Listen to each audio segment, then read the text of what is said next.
আসসালামু আলাইকুম, welcome back to my channel. Hello viewers, আমার প্রাণপ্রিয় বন্ধুরা, আশা করি সবাই খুব ভালো আছেন। এই যেটা কি দেখতে পাচ্ছেন, এটা হচ্ছে কলার মোচা। আপনারা কি নামে জানেন জানি না। তো এটা কিন্তু সবটা খাওয়া যাবে না, ভিতরে একটা সাদা অংশ আছে, এটা ফেলে দিতে হয়।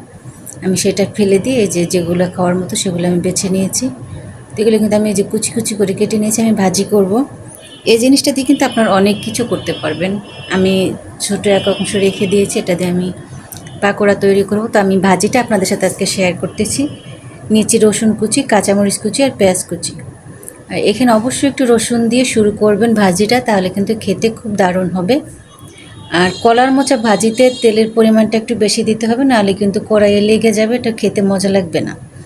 তো আমি কিছুটা পরিমাণে 3 টেবিল চামচ পরিমাণে তেল দিয়েছি। তেল দিয়ে প্রথমে কিন্তু আমি রসুন কুচিটা দিয়েছি। রসুন কুচিটা সামান্য একটু যখন ফোড়ন চলে আসছে তেলের মধ্যে, তারপরে আমি পেঁয়াজ কুচি দিয়ে দিচ্ছি আর কাঁচামরিচ কুচি।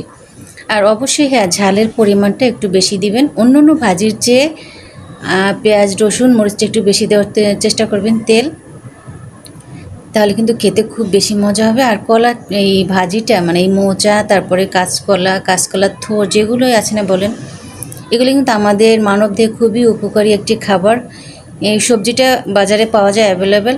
আর গ্রামে তো কথাই নেই, সব জায়গায় কলা গাছ আছে, ইচ্ছা করলে কেটে এনে খাওয়া যায়।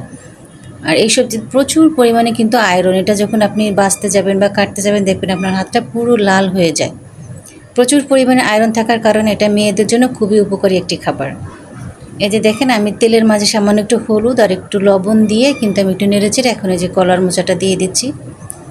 এটা আপনারা চাইলে অনেকভাবে করে, আমি অনেকভাবে করি। যেমন আমি থোরটা এই মোচাটা সিদ্ধ করে পাটায় বেটে তখন কিন্তু শুধু ঘি দিয়ে বাগার দেই, ওইটা অনেক মজা হয়। ওইতে অনেক পরিমাণে একটু কলার থোর এই মোচা লাগে, কারণ ওইটা যখন সিদ্ধ হয়ে যায় একেবারে কমে যায়। তো আজকে যে মোচাটা আনছে এটা কিন্তু বেশি বড় না। আর ভাজিটা আজকে বলছে এনে যেটা ভাজি করবা, এই জন্য আমি ভাজি কেটে নিয়েছি। আর এটা রান্না করতে কিন্তু খুব বেশি সময় লাগে না। এই যে দেখেন, কিন্তু যতটুকু পরিমাণে হয়েছে তার থেকে কিন্তু একেবারে কমে গেছে। এটা কিন্তু আরও কমে যাবে, খুবই কম হয়ে যাবে, মানে 4-5 জন মানুষ খাওয়া যাবে মেবি। তাও খুব বেশি পরিমাণ করে যে তা না। এই দেখেন, আমি বলছিলাম যে কলার মোচা একটু তেল বেশি না কিন্তু লেগে যাওয়ার সম্ভাবনা থাকে। এটা একটু কষকষ জাতীয়, তো এই জন্য অনেকে আবার দেখছি সিদ্ধ করে কষটা ফেলে তারপর ভাজি করে। এটা আপনাদের ইচ্ছা। তো আমি ফেলে দিই না, কারণ এই কষটাই তো আয়রন, এটা যদি ফেলে দিই তাহলে এটা আমার উপকারিতা কোথায় থাকলো বলেন। এজন্য আমি এটা এভাবেই ভাজি করি। আর আমার ভাজিটা কিন্তু মেবি কমপ্লিটলি প্রায় শেষ হয়ে গেছে। এখন কিন্তু আমি করবো, একটু ধনিয়া পাতা কুচি দিয়ে নিলাম।